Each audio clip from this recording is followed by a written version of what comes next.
le mois de l'histoire de l'Afrique et de ses diasporas, présenté par l'ONG Africa Mundo et ses partenaires, le collectif pour la promotion du patrimoine immatériel en francophonie, le réseau international francophone des aînés, l'UNESCO, partenaire institutionnel, Afrique Première, du 1er au 28 février, édition 2021.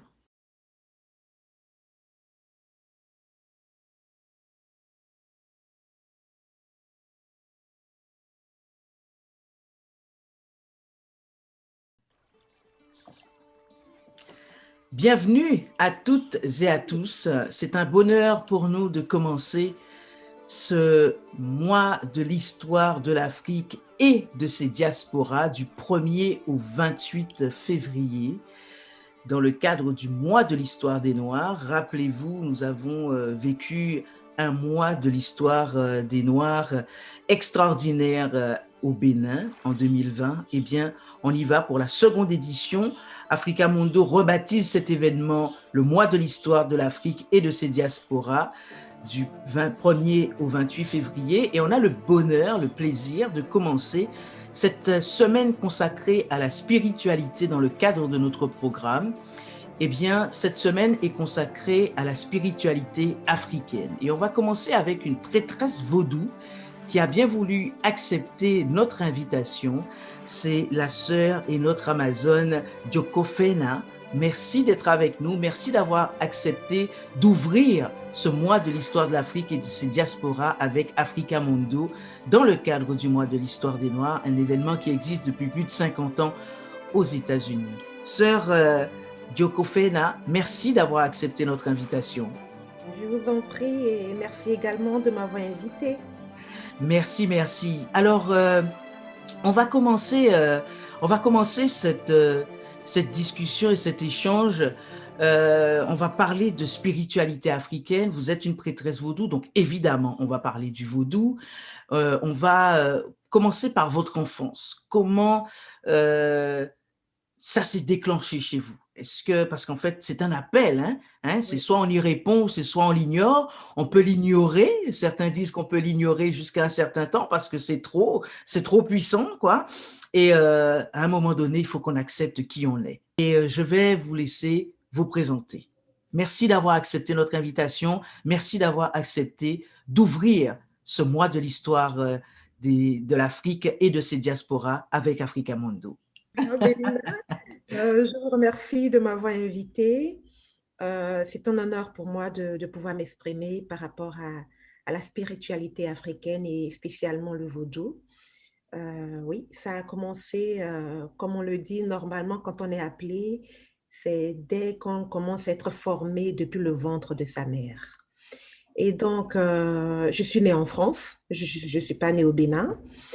Et quand j'ai eu 2 ans, mes parents ont décidé d'aller au Bénin en vacances parce que c'était la fête de Novitcha.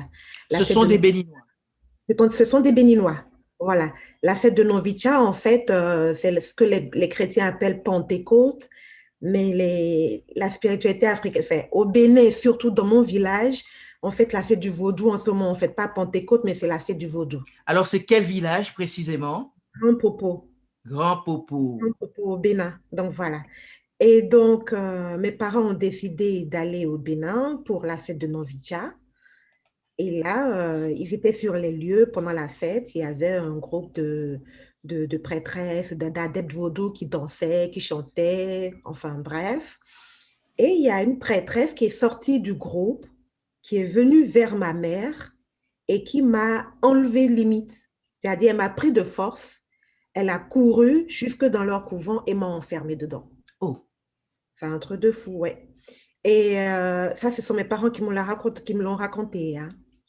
Et donc, par rapport à ça, ma mère, elle a essayé de me récupérer en vain. Mon père, il était avec ses potes et tout ça. Donc, maman est allée chercher mon papa pour dire, voilà, notre fille vient d'être enlevée, je ne comprends pas. Mon père, il arrive stressé. Il essaie de me sortir du couvent en vain parce qu'on ne voulait pas me laisser partir. Il a fallu la gendarmerie pour me laisser partir. Donc, ils n'ont pas eu le choix parce qu'il y avait eu la gendarmerie. Et donc, depuis ce moment, mes parents savaient que je n'étais pas un enfant ordinaire. j'avais cette mission-là, mais ils étaient des chrétiens. Donc, pour eux, il était hors de question que leur petite fille pratique la spiritualité vaudou. Et donc, ils ont gardé ça pour eux. Ils ont essayé de m'emmener dans les églises. Donc, j'ai été baptisée comme tout le monde. J'ai eu ma communion, ma confirmation comme tous les chrétiens. J'ai même grandi auprès des sœurs européennes. Donc, mon enfance jusqu'à mes 18 ans, c'était vraiment chrétien, chrétien, chrétien. Après mes 18 ans, je ressentais quelque chose. C'est-à-dire, quand j'allais à l'église, je ne me sentais pas à ma place parce que j'avais plein de questions que je me posais par rapport à plein de trucs où je n'avais pas de réponse. Et je me souviens que ma mère m'avait raconté l'histoire aussi. Donc, par rapport à ça, ben, j'ai quand même continué. J'ai quitté l'église catholique, euh, recherchant toujours des réponses par rapport à mes questions. J'ai intégré les églises évangéliques, pensant que là aussi, je pourrais avoir des réponses par rapport à mes questions. J'ai passé des années dans les églises évangéliques et rien. J'étais en Afrique parce qu'à un moment donné, il faut reconnaître que je suis retournée en Afrique. Et là, je suis revenue en Europe. Quand je suis revenue en Europe, j'ai découvert le kémitisme. OK. Où je commençais à comprendre qu'en fait, tout ce qui était chrétien, tout ce qui était musulman, c'était des religions importées. Et là, un déclic. Je dis, ben voilà, mes parents, maman m'avait raconté une histoire me concernant. Donc, il faudrait que je retourne d'où je viens. Ça veut dire que je ne suis pas née pour être chrétienne. Et déjà, la chrétienté, c'est pas de chez moi. Je suis une Africaine. Et voilà. Alors, Donc, voilà. à quel âge, sœur Diokofena, à quel âge précisément ce déclic est apparu chez toi? Eh bien, le déclic est apparu il n'y a pas longtemps. Je dirais, parce que là, j'en ai 44. J'ai déjà eu mes 2 enfants avant que le déclic n'arrive. Je suis rentrée dans le kémitisme il y a à peine 8 ans. Donc, c'est un chemin, c'est un parcours entre la Voilà. prise de conscience et Voilà. l'acceptation. Et l'acceptation. C'est-à-dire, dès que j'ai pris conscience immédiatement, je me suis rappelé de tout ce que ma mère m'a raconté de mon enfance et tout ça. Et je me suis rappelé aussi quand j'allais dans les églises évangéliques, ben, ils passaient leur temps à me délivrer sans arrêt. Je ne comprenais pas pourquoi. J'avais l'impression d'être la plus possédée de la famille. Et puis, c'était tout le temps, c'était répétitif. Donc, je comprends, mais au moment où j'ai découvert que j'étais, enfin, voilà, le kémitisme et tout ça, je dis, ben voilà, c'est pour ça, en fait, c'est parce que j'ai des divinités en moi que ben, les chrétiens, ils ne veulent pas accepter qu'ils passent leur temps à me faire des prières de délivrance, mais qui n'ont jamais fonctionné, en fait. Ils ont beau faire leurs prières, lier tout ce qu'ils veulent, ben, je suis toujours avec mes divinités. Donc, le déclic a commencé par là. D'accord, très Et, bien. je me suis dit, ça y est, il est temps que je me débarrasse. J'avais ma Bible et tout. Donc, le début, ça a été dur parce que j'avais l'habitude de prier, puisque j'ai grandi à l'internat. Donc, le matin, je priais. Avant de manger, je priais. C'est tout ce que les chrétiens font. Et j'ai dû me débarrasser en premier de ma Bible. Et là, j'ai commencé le cheminement, j'ai commencé à suivre notre professeur Corvi, parce qu'il faisait des lives, il parlait de la spiritualité, enfin, pas de la, mais de l'histoire de l'Égypte antique et tout ça. Et sur les réseaux sociaux, ben, j'étais sur Facebook, il y avait une jeune femme qui m'a énormément influencée aussi.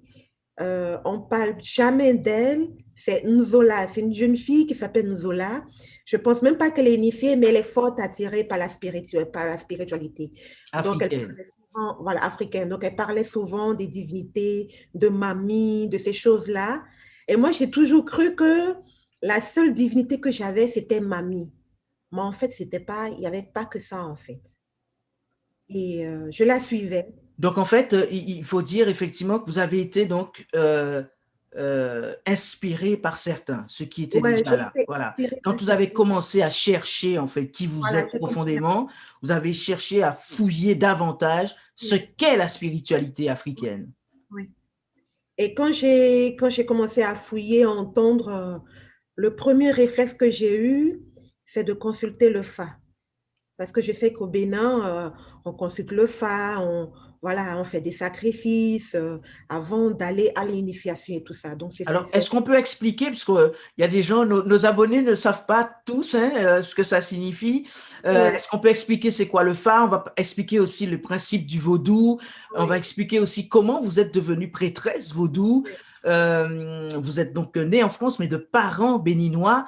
Tout ça, c'est l'explication. Alors, je vous laisse expliquer à nos spectateurs, ceux qui suivent cette discussion avec vous, ce qu'est effectivement ce que sont ces différents concepts par rapport au vaudou. bon, déjà, le Fa, on dira c'est le messager de Dieu. Pas Dieu comme les chrétiens parce que Dieu se trouve en chacun de nous. Et le Fa, à travers le Fa, s'expriment les divinités, à travers le Fa, s'expriment les ancêtres. C'est une science, voilà. Et je dirais même c'est grâce à cette science qu'on a pu, que les Européens ont pu créer WhatsApp parce que c'est une science qui a plusieurs signes. Et au total, il y a au moins 256 signes. Et dans tous ces signes, il n'y a pas un problème dans ce monde qui ne trouve pas sa solution dans ces signes, en fait. C'est-à-dire, le Fa, c'est une sorte de chapelet. C'est une sorte de chapelet qu'un prêtre du Fa, c'est-à-dire quelqu'un qui a appris, qui a été initié, parce que qui veut ne se lève pas pour dire qu'il est prêtre du Fa. C'est une très, très longue procédure. C'est beaucoup, beaucoup à apprendre. C'est une longue initiation.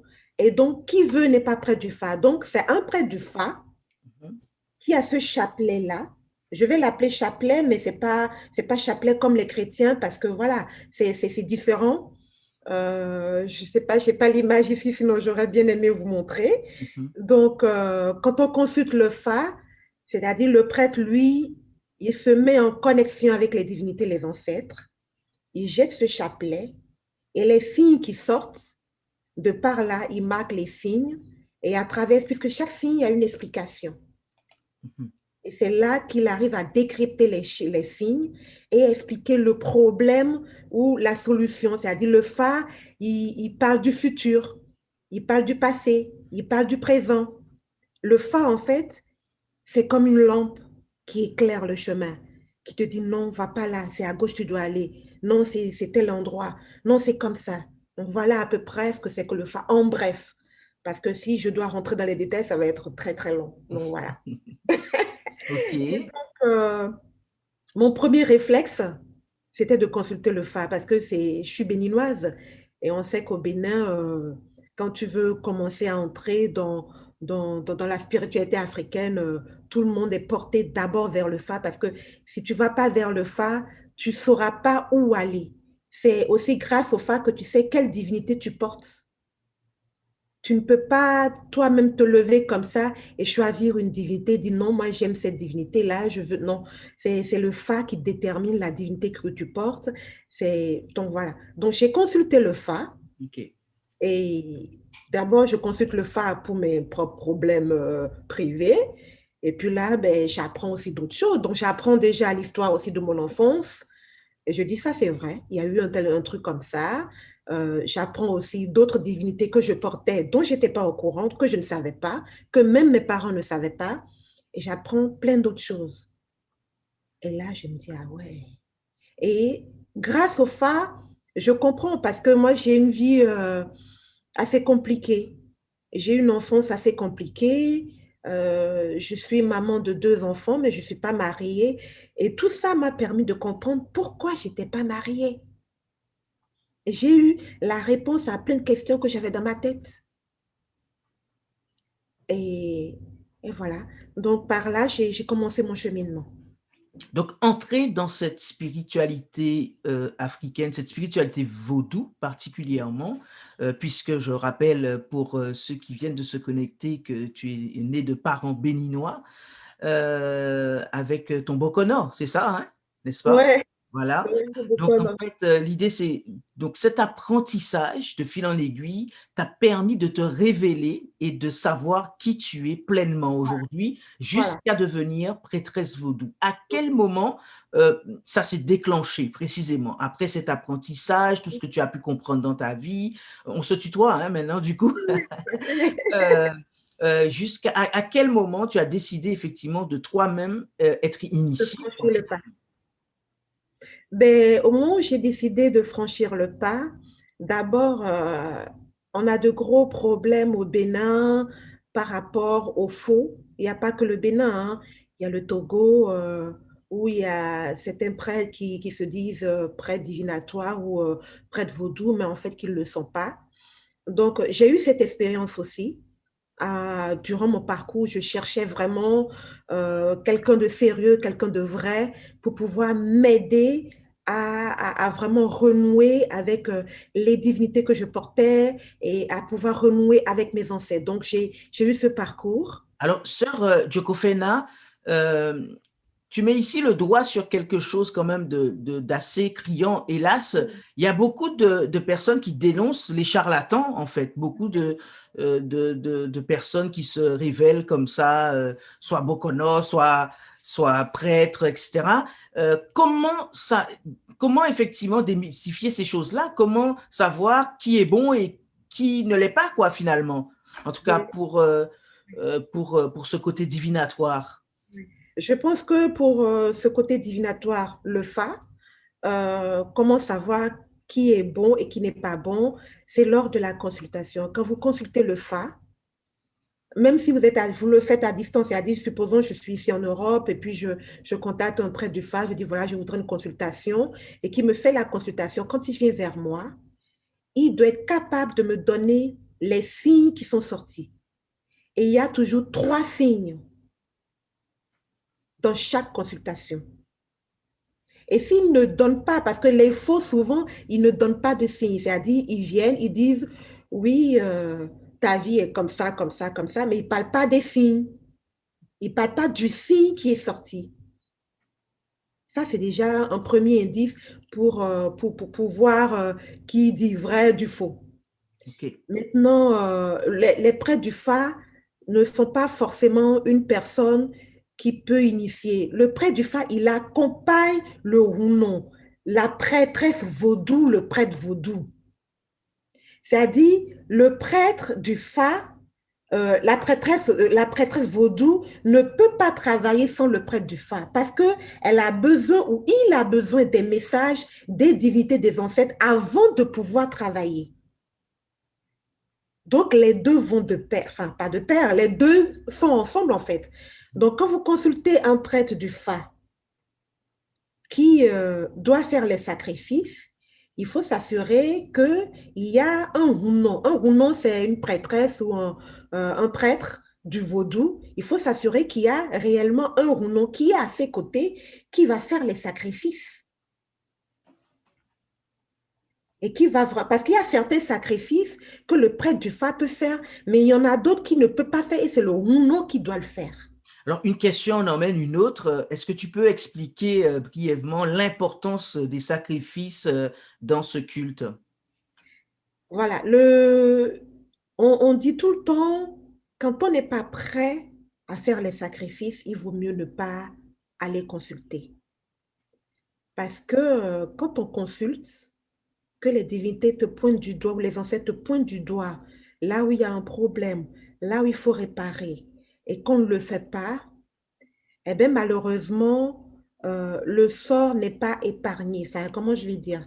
Le sort Ce n'est qui doit pas... arriver arrive, quoi. Ce qui doit arriver arrive. Sinon, pire, parce que le fait que tu as entendu, à l'instant où tu as entendu, les divinités sont déjà là et ils sont prêts à agir pour pouvoir t'épargner de ce qui a été, ce qui est mauvais dedans que tu as entendu et tout ça.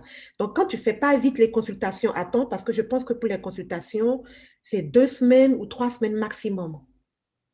Donc, quand on ne fait pas, enfin, pas consultation, les sacrifices, pardon. Quand on ne fait pas les sacrifices à temps, eh bien, après ce délai, il faut refaire une consultation avant de faire les sacrifices. Donc, le fait de ne pas faire les sacrifices ben, le sort, il s'abat sur toi. Si tu entends de mauvaises choses, tu es certain de l'avoir, en fait. Et sinon, pire. Mais quand tu fais les sacrifices, ça t'épargne. Même si le problème doit arriver, il est moins fort et tu es préparé. Est-ce que tu Et peux nous donner enfin, deux, trois exemples de sacrifices, par exemple? attendez, je réfléchis. Quelques deux, trois raisons. Ben, je donne un exemple. Je consulte et qu'on me dit, c'est juste un exemple, on me dit que voilà, on a vu une sorte de turbulence dans ma vie qui va m'arriver, c'est-à-dire un gros problème, un gros souci qui doit m'arriver. On ne me précise pas quand, mais on voit quand même, selon la consultation, selon les signes qui sont sortis, qu'il y a une grosse turbulence qui doit arriver. Ben, si je ne prends pas les précautions, c'est-à-dire les sacrifices, c'est-à-dire j'envoie les sous parce que quand le prêtre du phare il parle de ça, il te dit le type de sacrifice qu'il y a à faire. À quelle Justement, divinité est-ce que tu peux nous donner un exemple, effectivement, de type de sacrifice? que moi j'ai fait. Non, non, pas J'ai- trois spécialement, hein, pas trois spécialement, mais juste un type de sacrifice. ben, je peux dire, par exemple, le prêtre du phare peut dire il faut faire un sacrifice à la divinité Dan qui Ok. régit de l'énergie air, ou alors un sacrifice à la divinité terre qui est Sapata. Ou alors carrément fait un sacrifice aux jumeaux. Ça dépend. Donc là, il vous dit combien il faut parce que même si vous notez les choses à acheter, il y a certaines choses que vous ne saurez pas acheter parce qu'il y a des trucs, il y a par exemple certaines plantes qui ont une façon de cueillir dans la forêt sacrée. Vous ne pouvez pas aller retrouver ces choses-là et qui n'entrent pas dans la forêt sacrée qui veut. Il peut y avoir des petits trucs que vous ne pouvez pas trouver. Donc le mieux, c'est de remettre les sous. Le prêtre lui-même, il va chercher ce qu'il faut et puis il fait le sacrifice. Il peut avoir au cours du sacrifice des animaux à sacrifier. Par exemple, si on voit qu'il y a une mort subite devant, on peut faire par exemple ce qu'on appelle koudia. Koudia, c'est échanger, faire en sorte que cette mort subite n'arrive pas pour vous permettre de vivre longtemps. Et donc, c'est un sacrifice très lourd qui se fait dans la nuit, par exemple. Donc, voilà. Voilà, c'est un exemple de sacrifice. Donc, on revient sur le fil, effectivement, de ton cheminement personnel. À quel moment tu décides de suivre ce chemin pour devenir prêtresse vaudou? Ben, déjà, quand j'avais décidé de revenir à ma source et que j'ai consulté le FA et tout ça, j'ai commencé vraiment à m'intéresser de plus en plus à tout ce qui est vaudou. J'ai eu la chance de rencontrer quelqu'un qui m'a intégrée dans un groupe WhatsApp. Et dans ce groupe, il n'y avait que des têtes couronnées. On appelle les têtes couronnées les Rounon, les Rounongans, les Bokonon et tout ça. Et j'étais la seule qui n'était pas tête couronnée. Je me retrouve au milieu d'eux. Quelqu'un qui me met dedans comme ça parce qu'il voit que j'étais, enfin, je ne sais pas, mais il voyait quelque chose en moi. Donc, il me dit, toi, je vais t'intégrer dans ce groupe-là. Donc, il me met dedans. Et c'est là que je rencontre la personne qu'il me fallait pour mon initiation. Dans ce groupe-là, je tombe sur une dame, un Rounogan, qui a son palais, mais qui est une très grande dame, mais qui est tellement discrète. Elle est tellement discrète que je ne l'ai jamais entendue parler dans le groupe. Il a fallu que je fouille dans le listing des infos pour voir les noms. Et j'arrive sur son nom. Et quelque chose au fond de moi me dit, c'est elle. Alors, je la contacte. Je la contacte, je me présente, je dis, voilà, je suis dans le groupe, dans votre groupe. Euh, je voudrais que vous soyez mon guide. Et elle me répond, elle me dit, OK, il n'y a pas de problème. Parce que dans la spiritualité africaine, il y a aussi, on ressent certaines choses. Le fait d'avoir ressenti, d'avoir eu envie que ce soit elle, ce n'était pas moi, c'était les divinités qui m'avaient guidée. Déjà, le fait que quelqu'un me mette dans ce groupe, parce que qui rentre dans ce groupe n'est pas n'importe qui. Et je n'étais pas une tête couronnée. Et j'étais la seule qui n'était pas une tête couronnée, qui me retrouvait au milieu de près de 200 et quelques têtes couronnées dans le même groupe. Et donc, je l'ai choisie. Et je lui dis, voilà, je lui raconte un peu mon histoire d'enfance. Je lui dis, voilà, j'étais chrétienne. Maintenant, je reviens à la source. Je voudrais que vous m'aidiez à faire le chemin. et à accomplir ma destinée. Mes parents ont raconté si, mais qu'est-ce que je dois faire moi? Et elle me dit, on va consulter à nouveau le Fa. Parce que comme je vous ai dit, les prêtres ou les rounons ne font rien sans consultation des divinités des ancêtres, d'où le Fa. Donc, elle a consulté en direct comme ça sur WhatsApp, comme vous et moi on parle là, et je voyais, et le prêtre du Fa a commencé à parler, à parler, à parler, à parler jusqu'à la fin. Et je lui demande de consulter si c'est réellement elle, parce que là, on a choisi au moins différents types au moins 4 à 5 prêtres divinatoires. Et je lui demande de consulter, de demander si c'est réellement elle qui a habilité à m'initier. Parce qu'il faut savoir que l'initiation, ce n'est pas n'importe quel prêtre qui correspond à tout le monde. Il faut que ce soit la divinité qui choisisse.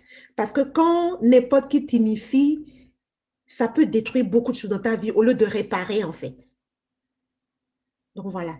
Donc, elle consulte et le Fa confirme que c'est réellement elle qui devrait m'initier. Mais je n'avais pas de moyens. Financièrement, c'était chaud. Et donc, elle me dit, oui, il faut tel montant. Parce que c'est vrai que ça a un coût aussi, hein? Oui, ça a un coût, ça coûte cher l'initiation. Et c'était chaud. Moi, je suis une maman seule avec 2 enfants. En Europe, on sait très bien que ce n'est pas facile. Et elle me dit le coût. Je dis, aïe, aïe, aïe, où est-ce que j'ai trouvé ça? Donc, je dis de toute façon, les divinités, je leur fais confiance quand le monde sera venu, mais j'aurai les moyens. Donc, en entendant, on a fait juste quelques sacrifices parce qu'on a entendu la divinité terre, la divinité Sapata qui a réagi dans le Fa, la divinité de l'air qui a réagi, de l'eau et ainsi de suite. Donc, je lui dis, OK, bien en entendant, on fait un sacrifice pour calmer les divinités le temps pour qu'ils m'ouvrent le chemin, que je sois prête et que je revienne pour mon initiation. Donc, c'est là, voilà, j'ai commencé à faire des directs et j'ai commencé à parler des divinités. Et c'était une passion en même temps pour moi. Et en même temps, si j'ai commencé à parler, c'est que j'ai vu que ici en Europe, il y a beaucoup, beaucoup d'Afro-descendants ou même des Africains qui ont totalement une mauvaise idée du vaudou, en fait. C'est-à-dire, quand ils pensent au vaudou, ils pensent carrément à une sorte de sorcellerie, le mal incarné. Et je me dis, mais non, nos ancêtres, le vaudou, c'est pas ça. Le, le vaudou, bien que je n'étais pas encore initiée, au fond de moi, j'étais convaincue que le vaudou, c'était pas ça. Parce que j'ai eu la chance aussi, j'ai créé un groupe WhatsApp.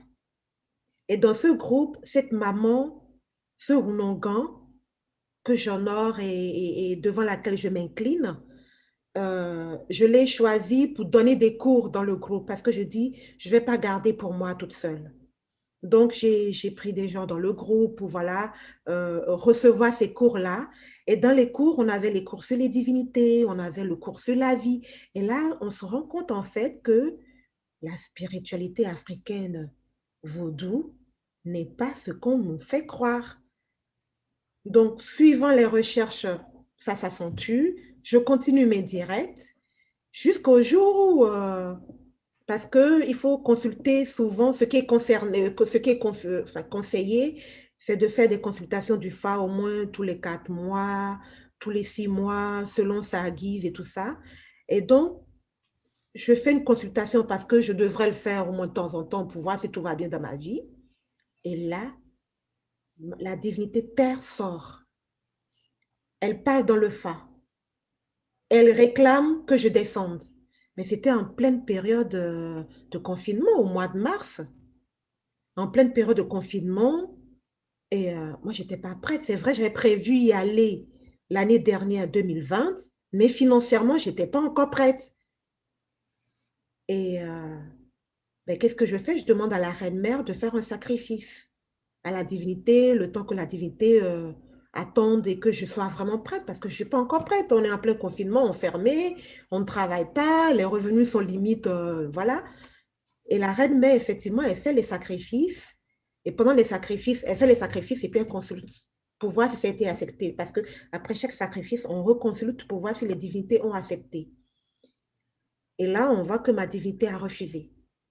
Il dit non, je ne veux pas de votre sacrifice, je veux rien. Elle doit descendre. Et la reine-mère, parce que je suis un peu sa fille, donc elle sait qu'une divinité te réclame comme ça, c'est que le moment est arrivé. C'est-à-dire, tu as perdu ton temps, tu as couru partout, maintenant l'heure a sonné, c'est ça ou rien. C'est-à-dire, c'est soit tu prends ton chemin, soit tu dis non et tu récoltes les conséquences qui suivent derrière. Quand tu es destiné pour quelque chose, tu ne peux pas dire non. Mais quand ça peut t'arriver de dire non parce que voilà, la vie dans laquelle tu vis, tu ne veux pas de préjugés, parce que ce n'est pas facile de porter ça, de dire voilà, je suis prêtresse vaudou. Il y en a, tu perds des amis, des gens qui ont peur de toi parce qu'ils se disent ça y est, tu as la sorcellerie, voilà. Et puis, il y a d'autres personnes qui comprennent, mais il y en a qui ne comprennent pas, mais qui te fuient. Et c'est comme ça. Donc, il faut s'attendre à tout ça. Donc, quand la reine-mère a entendu comme ça, elle a commencé à supplier la divinité. Oui, ouvre-lui les chemins, parce que c'est le confinement, tout est fermé, même les frontières. Elle ne sait pas venir maintenant, et tchic et tchac. Et un mois, 2 mois plus tard, rebelote. On reconsulte. Et la divinité, elle reste cramponnée. Je descends ou rien, en fait. Et là, je décide de descendre. Je dis, OK, je touche mon salaire. C'était au mois de septembre. Septembre, ouais. C'était au mois début septembre. Donc, je dis à la reine-mère, OK, ben, je n'ai pas le choix. Mais c'est vrai que cette nuit-là, j'ai beaucoup pleuré. J'ai pleuré parce que j'avais peur des conséquences si je n'étais pas prête. J'avais peur aussi parce que je ne sais pas trop comment ça va se passer. En fait, j'allais vers mon destin parce que je sais que j'étais destinée à ça. Donc, je me disais, enfin, c'est le moment. Je pleurais pas de tristesse, mais d'émotion. Et tout était mélangé. Il y avait un peu de peur, un peu d'émotion, de joie, tout mélangé. Donc, j'ai beaucoup pleuré. Et dans mes larmes, pendant que je pleurais, je me souviens, c'était un soir comme ça. Je disais à ma divinité, tu vois comment je suis. Tu vois au fond de moi que j'ai la volonté, mais je n'ai pas assez de moyens. Comment je vais faire pour arriver? Je dois prendre le billet d'avion, prévoir combien je dois utiliser pour vivre et ensuite payer cette somme colossale pour une initiation qui n'est pas un petit truc. Mais comment je fais en pleine période de confinement? Je dis, aide-moi s'il te plaît. Donc, j'ai fait mes évocations et quand j'ai touché mon traitement comme ça, j'ai payé direct mon billet d'avion alors que j'avais encore rien pour partir. J'ai payé direct mon billet d'avion et quand j'ai payé mon billet d'avion, je me suis mise à genoux, j'ai dit Dada, j'ai dit Vodou Sapata. Vodou Sapata, voilà. J'ai acheté le billet d'avion, mais je n'ai pas encore les frais nécessaires pour survivre là-bas. Parce que j'ai demandé à la reine-mère combien de temps je dois mettre là-bas. Elle me dit minimum c'est 3 mois. Je dis ok, mais je n'ai pas encore les frais nécessaires pour vivre. Je n'ai pas encore l'argent que je dois payer pour mon initiation parce qu'il y a plein de trucs qui rentrent dedans et c'est des dépenses. Et quand je paye le billet, j'appelle la reine-mère, je dis ça y est, j'ai payé le billet, mais je fais comment pour le reste? Elle me dit, tu es ma fille, même si tu as 1 euro, tu descends. Parce qu'il y a urgence, tu descends et je fais le nécessaire pour toi. Mais au fond de moi, je ne pouvais pas descendre comme ça parce que j'étais gênée. Je sais que c'est beaucoup de dépenses, je ne voulais pas être à sa charge, nourriture et tout, je ne voulais pas. Donc, j'ai commencé à courir à gauche, à droite. Des personnes qui pouvaient m'emprunter m'ont emprunté. D'autres personnes m'ont carrément donné. Je ne m'y attendais pas. Des gens m'ont donné, carrément. Et là, j'ai pu réunir une petite somme qui n'était pas énorme, juste une petite somme qui me permettra vraiment de descendre. Le jour est arrivé et j'ai pris l'avion, je suis descendue. Donc, j'ai été enfermée au couvent, direct, et j'ai passé le temps que je devais passer. J'ai appris plein de choses.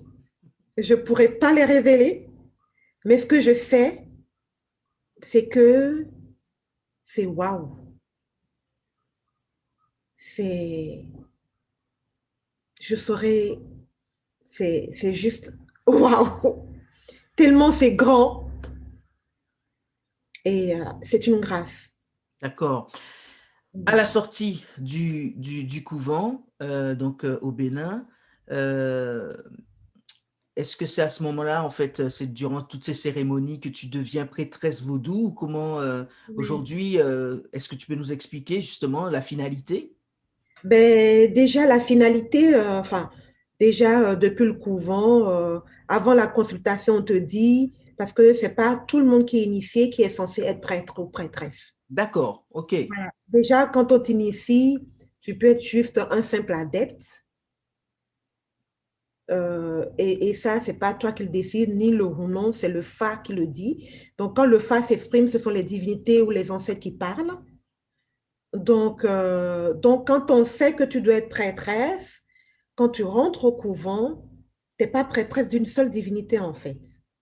Parce que souvent, les prêtresses sont plusieurs divinités. Et c'est mon cas.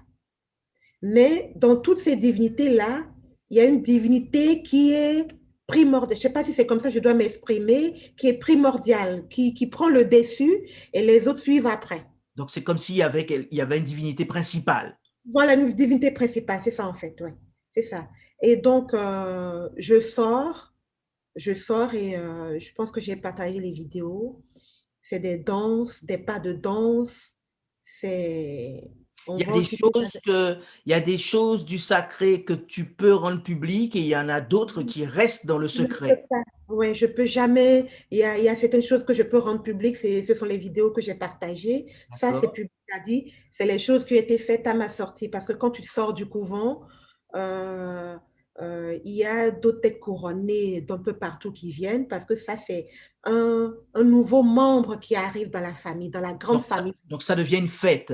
C'est une grosse fête, voilà. Donc, il y a.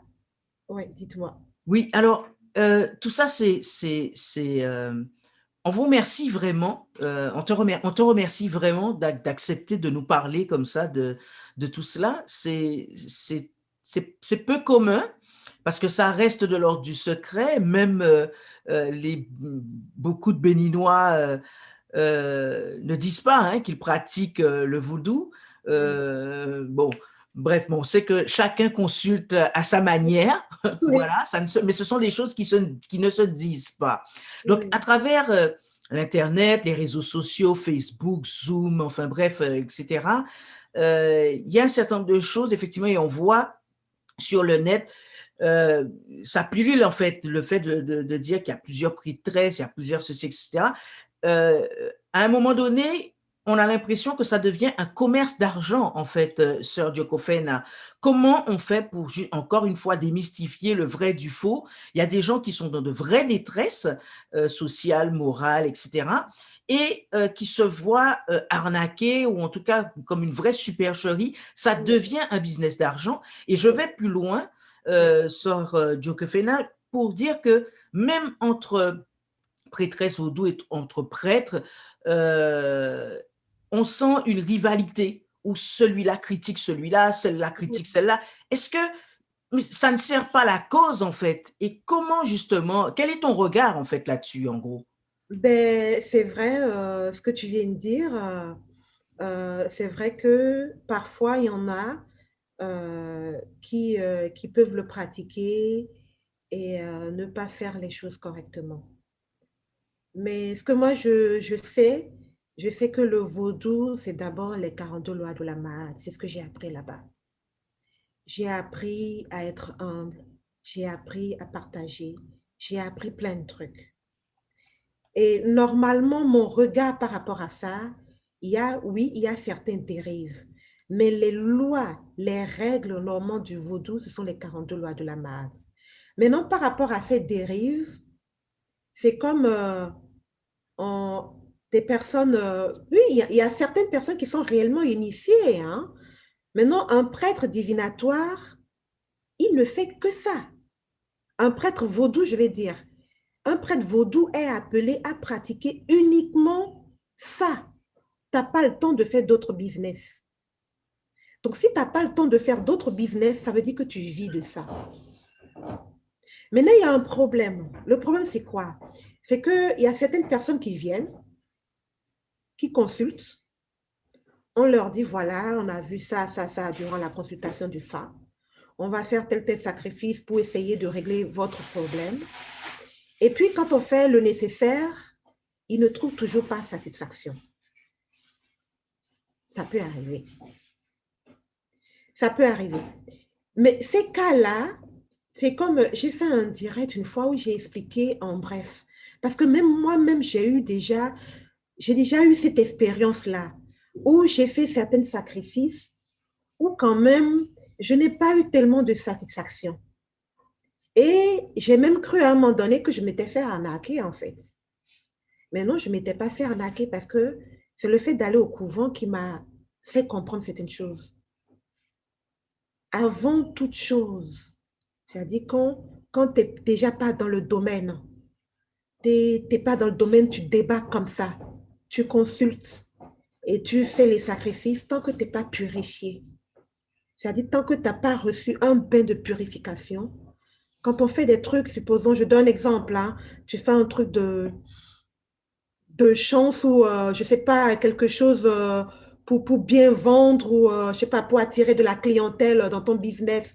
Et puis, tu utilises le bazar et puis ça ne fonctionne pas. Mais tant que tu n'es pas purifié, que tu utilises le bazar, ça ne peut pas fonctionner en fait. Donc là, il y en a qui disent, oui, j'ai été escroqué. Je comprends aussi qu'il y a certains prêts tête couronnés qui peuvent être vachement chers. Ça dépend de la façon dont chacun gère son travail. Mais ce que je fais aussi, je donne toujours l'exemple de ce que moi j'ai vu, ce que j'ai vécu. Là où j'ai été initiée, la reine-mère, elle ne travaille pas avec une seule personne. Il y a tout un... Parce que dans le vaudou, on ne travaille pas seul. C'est pour ça que tu es obligé d'être sociable. Parce que quand tu dois travailler, même initier quelqu'un, on ne travaille jamais seul. Il faut toujours être entouré des autres frères, des compatriotes qui font partie du cercle. Et puis, chacun se partage les tâches pour pouvoir atteindre les objectifs. Mais toutes ces personnes-là qui se partagent les tâches, ils vivent aussi de ça. Et il faut les rémunérer à la fin du mois. Donc, ça fait que parfois, les montants qu'on réclame sont beaucoup. Nous, on trouve que c'est beaucoup.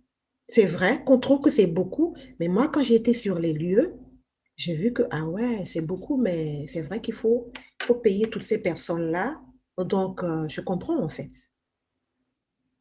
Donc, voilà en clair ce qui se passe, les personnes qui se purifient pas. Parce que normalement, moi, je dis, depuis ma sortie du couvent, je dis normalement, toute personne qui doit utiliser quelque chose, qui veut un résultat, doit d'abord avoir un bain de purification pour pouvoir avoir le résultat du produit qu'il utilise. Voilà. Et au-delà de ça, sur Jokofena, il y a aussi euh, la croyance. C'est-à-dire qu'on peut faire les sacrifices, mais s'il n'y a pas de croyance, on ne croit pas fermement en Oui, l'action qu'on est en train de mener, oui. les divinités en question ne peuvent travailler que s'il y a une confiance et une croyance, n'est-ce pas? Avoir Oui, foi en ce qu'on fait. oui, je pense aussi, mais je ne sais pas si je vais l'interpréter comme ça parce que je me dis, si quelqu'un doit déjà aller consulter, s'il n'y croit pas, il n'ira pas. Maintenant, s'il y va juste par curiosité, ben, il va quand même entendre ce qu'il y a à entendre. Et s'il n'y croit pas, il ne va pas faire les sacrifices parce qu'il est parti juste par curiosité. S'il y croit qu'il accepte de faire les sacrifices, s'il accepte de faire les sacrifices, c'est qu'à un moment donné, quelque part au fond de lui, il y croit quand même un petit peu. Mhm.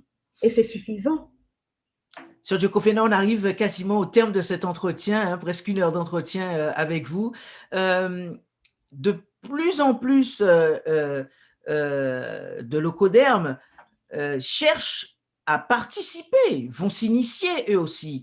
À la fête du Vaudou le 10 janvier au Bénin, ben, il y a beaucoup de touristes étrangers qui viennent participer à cela. Ils participent vraiment, sont prêts à payer pour connaître certains secrets, même si on dit que on donne jamais tous les secrets, mais de plus en plus, on voit quand même qu'il y a certaines personnalités, certaines têtes couronnées qui, hélas, sous couvert d'argent, livre de plus en plus de secrets comme ça. Quel est ton regard, toi, là-dessus? Ben, déjà, en tant que panafricaine, bien avant que j'aille me faire initier, j'étais déjà contre le fait que je vois des Occidentaux, des Européens aller se faire initier chez nous. Maintenant, quand j'ai été au couvent, quel que soit ce qu'un Européen dira, ils n'ont pas tous les secrets. Et ça, je peux l'affirmer. Parce qu'ils auraient tous les secrets, je pense que Kama n'existerait plus. Mhm. C'est-à-dire, nous, on n'existerait plus. Donc, ils n'ont pas tous les secrets. C'est tout. Donc, moi, je pense que c'est des gens, on leur montre juste la face, mais la profondeur du bazar même, on ne leur dit pas, on ne leur montre pas. Donc, ça reste profondément oui, africain. c'est profond, c'est tellement profond, non, ils ne peuvent pas. Parce que j'ai eu à discuter avec d'autres têtes couronnées qui ont été francs avec moi et qui ont sous-entendu qu'ils ont initié des Européens, mais ils ne donnent pas tout parce qu'ils ne sont pas cons. Ils savent que ces gens-là, ils veulent notre Kama sans nous, en fait. Donc, voilà. Sœur Diokofena, un message pour ceux qui ne croient pas du tout en la spiritualité africaine, pour ceux qui ont regardé cet entretien, qui ne croient pas du tout en ce que tu viens de dire. Qu'est-ce que tu peux dire justement aux Africains, aux Afro-descendants qui regardent cet entretien dans le cadre du mois de l'histoire de l'Afrique et de ses diasporas, pour le mois de l'histoire des Noirs? Qu'est-ce que tu peux leur dire sur la spiritualité africaine et particulièrement la spiritualité vaudou? Que peux-tu nous dire? Que peux-tu dire justement aux sceptiques, aux gens qui ne croient pas du tout, aux gens qui te dénigrent même? Parce que je vois parfois tu réponds à certains de tes détracteurs sur tes pages Facebook. Il n'y a qu'une seule spiritualité africaine. Au Bénin, nous l'appelons vaudou parce que c'est dans la langue fon. Au Togo, ça s'appelle aussi vaudou. Et quand on va au Ghana, on peut l'appeler en partie aussi vaudou. On va au Cameroun, ça va s'appeler autre chose. Mais quand on assiste au rituel, à tout ce qu'ils font, c'est la même spiritualité. Donc, Pour toi, il n'y a pas des spiritualités africaines, mais il y a une spiritualité africaine voilà, et il y a plusieurs noms en fonction voilà, des en fonction communautés, en des langues. fonction des pays. En fonction des langues du pays. Voilà. D'accord. Sinon, le vaudou, c'est pareil partout. Et chaque pays le pratique d'une façon ou d'une autre, mais ça rejoint toujours les mêmes choses. Parce que quand on regarde les rituels, on voit qu'il y a toujours une partie des rituels qui sont pareils que les nôtres, en fait. Donc, c'est toujours la même. Donc, à ce niveau, il n'y a pas de spiritualité africaine, il y a une seule spiritualité africaine. Maintenant, ce que je vais dire à mes détracteurs, enfin, non, je ne vais pas d'abord leur répondre à eux, je vais plutôt parler aux téléspectateurs qui regardent et qui n'y croient pas du tout. Je vais leur dire que les Européens ont leur chrétienté. Ils sont chrétiens, ils sont judaïsme et tout ce qu'on veut. L'arabe, il est musulman, son Allah, comme ils le disent, et l'Africain. Lui, il n'a rien. En tant que noir, on n'a rien. C'est déjà là la question. Pourquoi est-ce que nous adoptons le Dieu des autres qui ne nous ressemble pas? Le Allah, il ne ressemble pas aux Africains.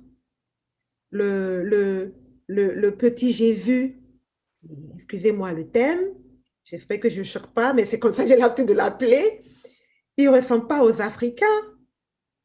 Quand on regarde aussi tout ce qui s'est passé, l'histoire de l'Afrique, et qu'on était les premiers êtres sur la Terre, que nous sommes le berceau de l'humanité, que c'était nos ancêtres qui étaient dans l'Égypte antique et tout ça, et que nos ancêtres, ils faisaient partie de la première puissance mondiale, ils avaient quand même une spiritualité. Et cette spiritualité, elle est africaine. Ce qui différencie notre spiritualité des autres, enfin, des religions, parce que nous autres, ce n'est pas une religion, parce que dans les religions, on parle de l'enfer. dans les religions, on promet le paradis ou l'enfer. Mais dans la spiritualité africaine, on ne parle pas d'enfer. Nous parlons de réincarnation. Parce que chaque Africain qui est sur cette terre, c'est la réincarnation d'un ancêtre. Donc, si tu ne cherches pas à renouer avec tes sources, tu ne sais déjà pas à qui, c'est-à-dire de quel ancêtre tu réincarnes. Moi, je sais qui je suis. Tu ne sais pas qui t'es en fait. Tu ne peux pas adopter la religion des autres et dire que tu es africain. Tu es carrément en dehors de la plaque. Je ne sais pas si j'arrive à les convaincre, mais c'est comme ça que je peux expliquer. Maintenant, pour le vaudou, ceux qui ne croient pas que le vaudou, ce n'est pas du mal, que le vaudou, ce n'est pas la sorcellerie, je vais donner un exemple. Dans une cuisine, on a un couteau. Ce même couteau, ça sert à découper la viande, à découper les légumes et tout ça. Mais avec ce même couteau, on peut faire du mal. C'est ça, en fait, la spiritualité africaine. Et dans la spiritualité africaine, tu as le choix. Soit tu prends le mauvais côté, soit tu prends le bon côté. Quand tu prends le mauvais côté, c'est à tes risques et périls. Parce que tu vas le payer. Parce que tu vas te réincarner. En bref, la spiritualité africaine, que ce soit le vaudou, comment on appelle, de quelle que soit la langue dans laquelle on parle, sans le bien, il n'y a pas le mal, et sans le mal, il n'y a pas le bien. Voilà. C'est un beau mot de conclusion. Merci beaucoup, Sœur Diokofena, d'avoir passé cette heure avec nous. Merci pour les explications. Merci pour la sincérité de tes propos. Eh bien, j'espère que vous avez apprécié ce moment de partage au moment où nous parlons cette semaine dans le cadre du mois de l'histoire de l'Afrique et de ses diasporas, de spiritualité, cette semaine consacrée à la spiritualité. C'était donc une belle entrée en matière. Restez à l'écoute de nos programmes sur nos pages Africa Mundo, Afrique Première. Merci beaucoup, Sœur Diokofena. On vous souhaite plein de bénédictions.